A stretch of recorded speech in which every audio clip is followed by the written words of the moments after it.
The Second Coming of Don Quixote by Daniel Paul Perley. Prologue. There are few woods left these days.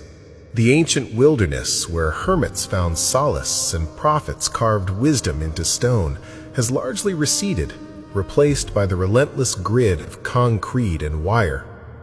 The street, then, becomes the new wilderness, a desolate landscape of bureaucracy and pavement where forgotten souls wander, their struggles as elemental as any beasts. Here, amid the cacophony of unseen signals and the stark glow of flickering screens, humanity has erected a new kind of wall, the wall of conscious limitations. We know what is possible, what is legal, what is real, and in that knowing, we cage ourselves. This is a story for a world that has forgotten miracles, where the divine has been relegated to metaphor and the truly impossible to fiction. For too long, the collective hum of pragmatic belief has drowned out the whisper of the supernatural, convinced us that grass cannot become potent solace, that an empty fuel tank cannot spontaneously refill, that the subtle vibrations of a faulty wheel are immutable facts of physics. Our morality has calcified into a system of rules and compliance, our grand narratives confined to the measured progress of science and the predictable cycles of consumerism.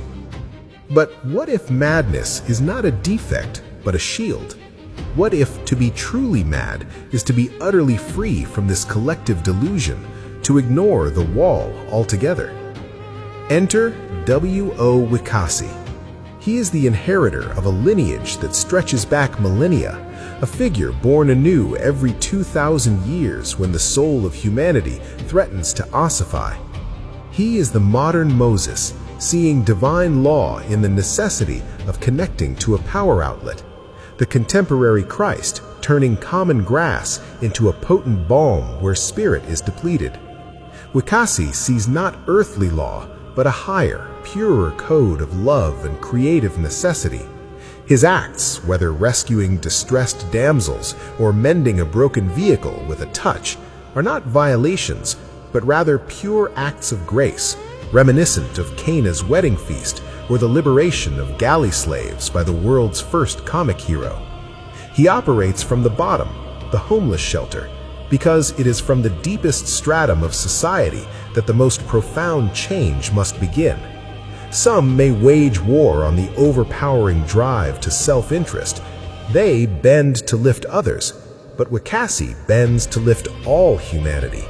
And to lift an entire society, one must lift from the bottom. Quixote is the new Don Quixote, but his idealism looks not backward to a bygone chivalry, but forward to a spiritualized future. He is the street wizard, drawing power not from ancient forests, but from the raw, exposed nerves of urban life. He forces us to confront the unsettling truth that good and evil truly only exist in our own minds, and that the line between them is often drawn by the very limitations we impose upon ourselves. In a world desperate for the familiar, Quixote offers the utterly impossible. His madness, far from disabling him, is the key that unlocks the boundless potential of a reality we've long chosen to deny. He comes not to restore the old order, but to crack open the new, to demonstrate that the extraordinary is only a thought away, and that perhaps the greatest power of all lies in the refusal to believe in the impossible. This is the return. This is the impossibility of here. With release of this novel, the age of empires is gone. The age of empathy has begun.